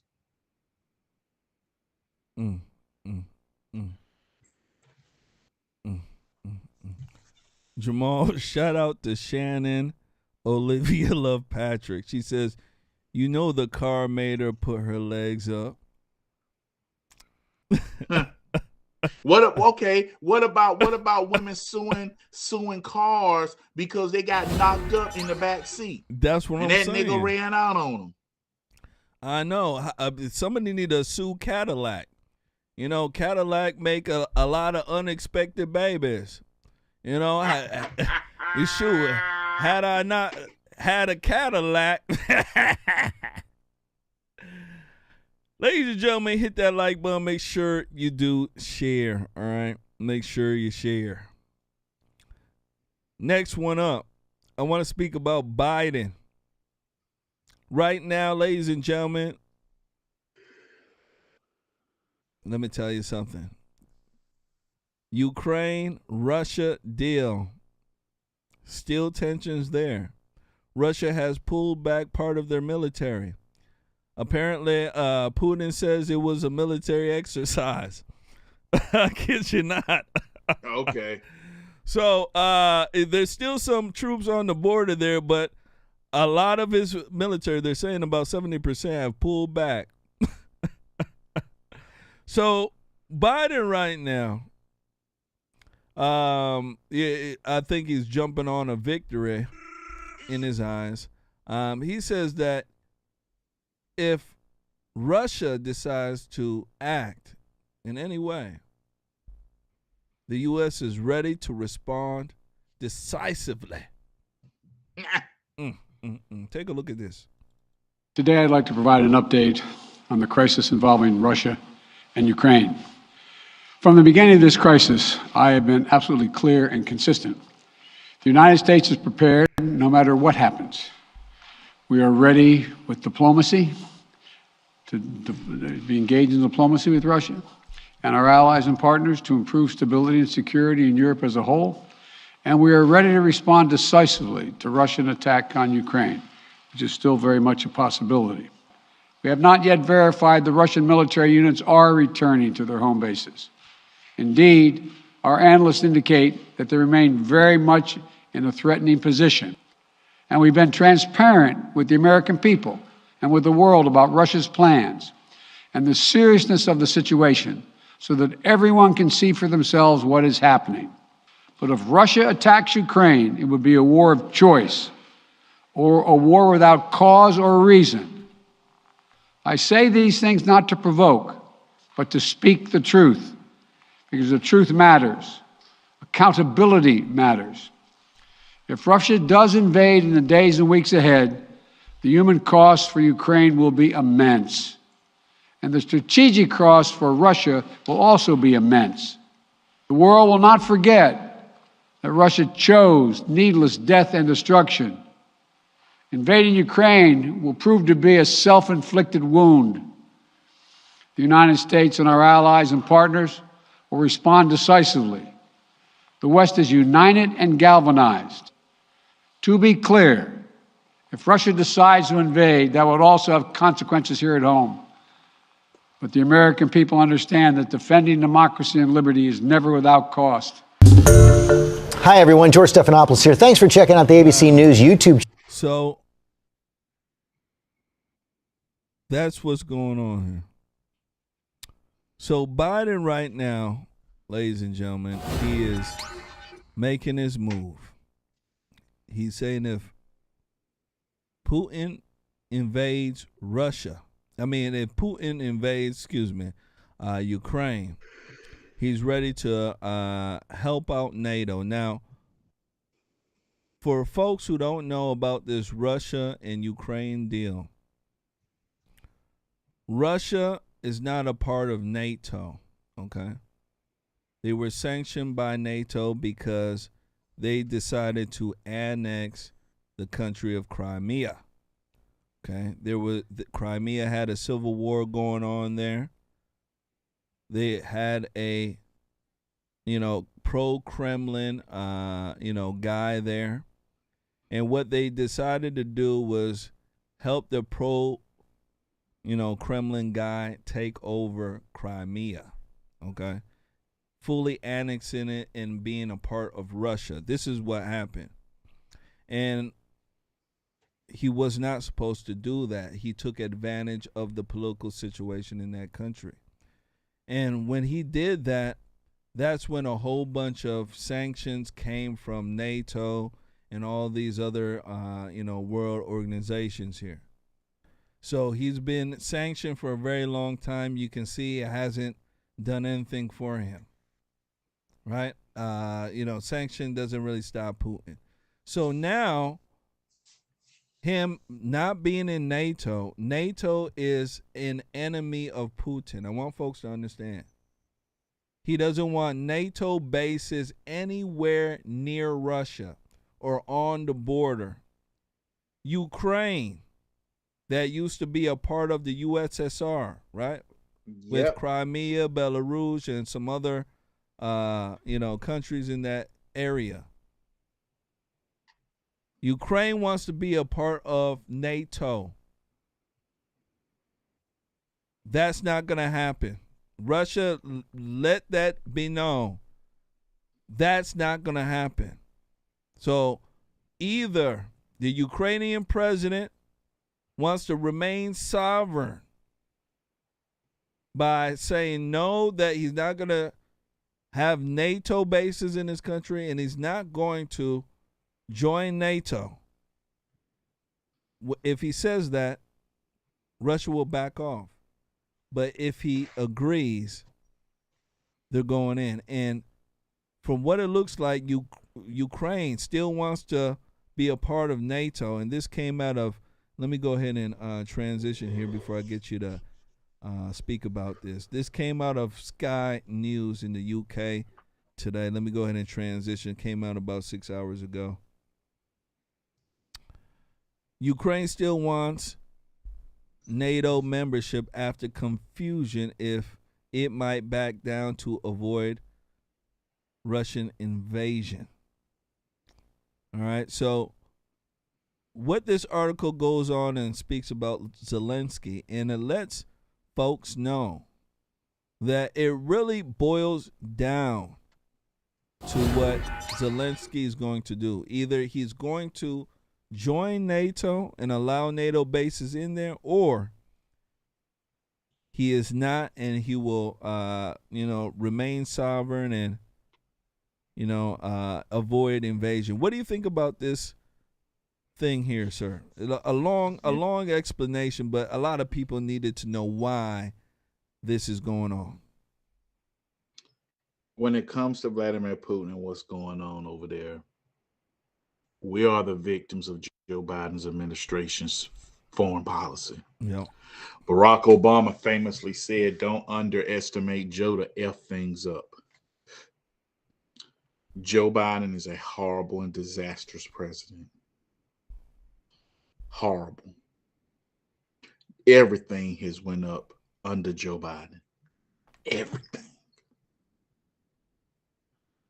And all he can throw at people is racism, January 6th. Oh, January 6th. And now we come to find out that today, that one of the people they said that died, she was beaten to death by the police. Mm. She was beaten to death by the police. They got videos and everything of it.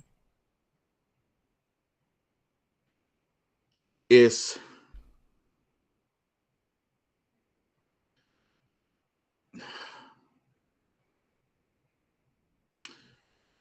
Jermain, as an American soldier, I care about America. But I still think we need Russia to take Ukraine, rebuild the Soviet Empire, let China take whatever. Because America's, ever since we have not had this sense of urgency, this sense of they can destroy us. We have gotten lazy, complacent, and we got this stuff. Yep. No, we need that sense of urgency. And if we get it back because Russian marched and took oh my God, it's back to the old Iron Curtain and cold days. You will see all this wokeness, transgender, pronoun, all that stuff go away because you have a Russian bear about to attack. And especially if he moves nuclear missiles. Yeah, war is never a good thing, I can tell you. Just to put that out here, Putin's rating, popularity rating in his country is below 40%. Oh, Joe Biden. So I just want to go ahead and throw that out there. When he invaded Crimea, I went and checked his popularity rating. After he invaded Crimea, it was up 90%. So, in my humble estimation, this is a political move for protection because, NATO's an enemy of Russia. And as well as a political move for him to remain popular in that country, because the lower his approval rating is, the Kremlin going to think about getting rid of him. So he has to maintain his popularity rating. It has to be high. He has to, maintain that image. And that's what he's trying to do right now. So we shall see. Moving forward, make sure you guys hit that like button. Make sure you do share. Last but not least here, before we go into our Rumble special tonight, I want to speak about Mr. Trump, Donald J. Trump, President Trump. He has been vindicated once more again. Yes. He has. John Durham. Yes, he has reported that the Hillary Clinton campaign, along with some other associates, have spied on Trump and the Trump campaign, and even when he was in the White House. This has been so alarming that congressional hearings are going to start popping up here very soon. A lot of senators are speaking about this. And Jim Jordan, Representative Jim Jordan, said that this is worse than what we thought. He gave an interview on Fox, and let me tell you, it was smoking. I want you guys to take a look at this when it come back. We shall speak about it. Here we go. Let's bring in for immediate reaction Ohio GOP Congressman Jim Jordan. He's a member of the House Judiciary Committee and the House Oversight and Government Reform Committee. Congressman, thanks for being with us this morning. You've heard the news. What's your reaction? With you. Yep. Well, President Trump was right. Remember back in 2017, when President Trump said they were spying on me in the press and all the Democrats said, no, they weren't. And then in 2019, then Attorney General Bill Barr said spying took place at the FBI on President Trump's campaign. And everyone said, no, no, no. Well, now we know for sure. Now we know 100%. John Durham's revelation, John Durham's filing here. Yep, there was spying going on, and it was worse than we thought because they were spying on the sitting president of the United States, and it goes right to the Clinton campaign. So God bless John Durham and his investigation. It's taken a long time, but we're getting to now what we all suspected. The only thing we didn't understand was it was worse than we thought. Congressman, just as a quick follow-up here, I think everyone, as they watch this, wonders, where will this go? Where will accountability lead us? Who will be held accountable? I got to know a little bit earlier in the show, and I want to run this by you. I don't know if this is directly within your knowledge, but that within federal crimes, there's a 5-year statute of limitations. We're talking about stuff now from 2016, 17. Are we already looking at something that has expired in terms of accountability, at least within the justice system? Look, I don't know. Only John Durham knows that. I do know that some of these filings that he's done on Zussman and Danchenko were running up close to that 5-year statute of limitations. And we do know this. John Durham is going right back to the start. Understand the indictment against Zussman wasn't about Zussman lying to John Durham and his investigative team. It was about the original lies, the lies that took place in 2016 when they started this whole concerted effort to go after a presidential campaign. That is what is so frightening here. You had the government working with the Clinton campaign to go after the Republican Party's nominee for president to spy on that campaign. We've never seen anything like this in history. So President Trump's statement yesterday, I think, is right on target. This is truly unprecedented, truly something that has never happened in the history of our great country. And then when you couple it with the context, the broader context of a few years ago, it was the Democrats using the IRS to target conservatives. Then it was this issue 5 years ago with them going after President Trump's campaign. And now we know just 4 months ago, the Department of Justice has set up this threat tag label, and they are putting that threat tag, that label, on moms and dads showing up at school board meetings. So when you view it in context, it's even more frightening. Sure is. Congressman, you mentioned the way the media has characterized this. Of course, from the beginning, they denied, not just denied it, but pursued the official narrative of those peddling this to the FBI and to the media. We just want to remind our viewers with a bit of a flashback. Here's how the media and Democrats characterized the Durham probe. Watch this. The biggest scandal was when they spied on my... Jamal, I'm going to stop it right here.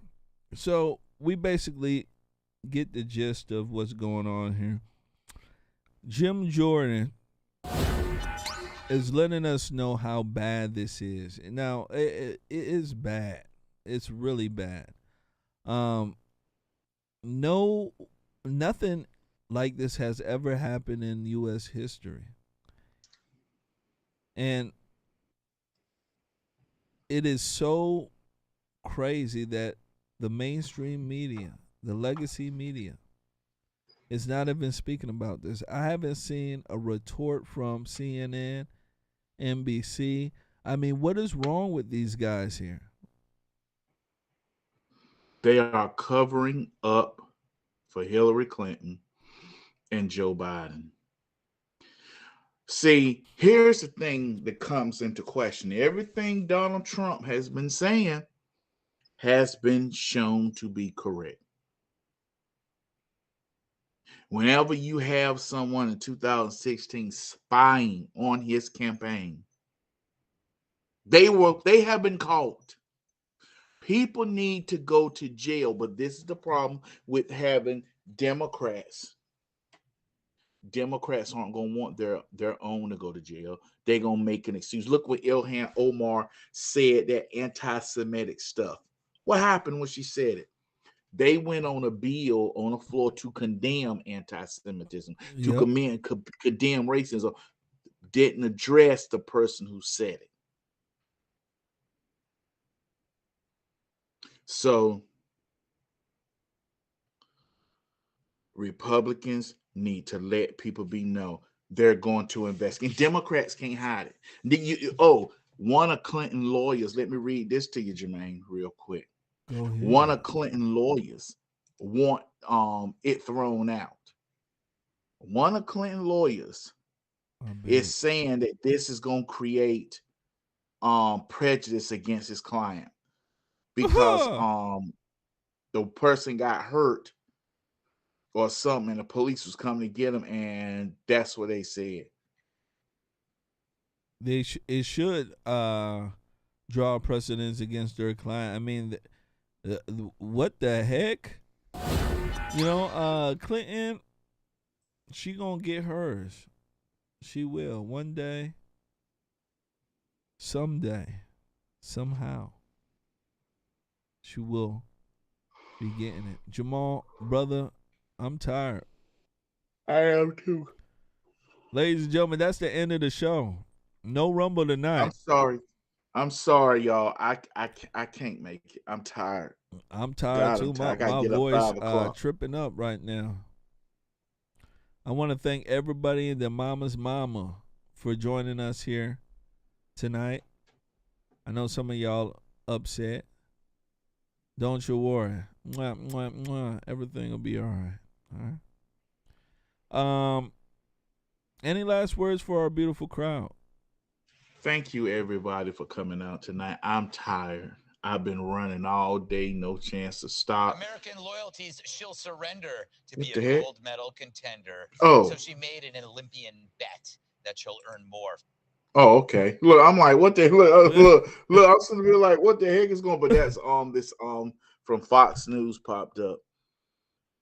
Y'all, thank you all for coming out tonight. Thank you all for your kindness and generosity for donating to the page. But y'all, I'm tired, and my body is aching, and I just want to just lay down and just go to sleep. So y'all, I promise you we'll make up for it next Tuesday, Lord willing, we'll live and see it. And you know I'll make up for it tomorrow night on Rumble Rebels. But it's 12:29 here in Durham, North Carolina. It is 00:29. That's a time to be. I can tell you that. Ladies and gentlemen, I'll see you guys tomorrow with another episode. I got a video of some college girls hooping. I think I sent it to some folks here. It has gone viral. I mean, these chicks done missed like 20 shots in a row, Jamal. This is an NCAA team. People couldn't believe how many bricks they threw up. I watched it. I was mesmerized. I said, man, I didn't think that them many bricks were possible. You know, shoot, enough bricks to build a White House. Ladies and gentlemen, take care. Have a very good night. And I'll catch you guys here tomorrow with another edition of Conservative Nation. Love you. Goodbye.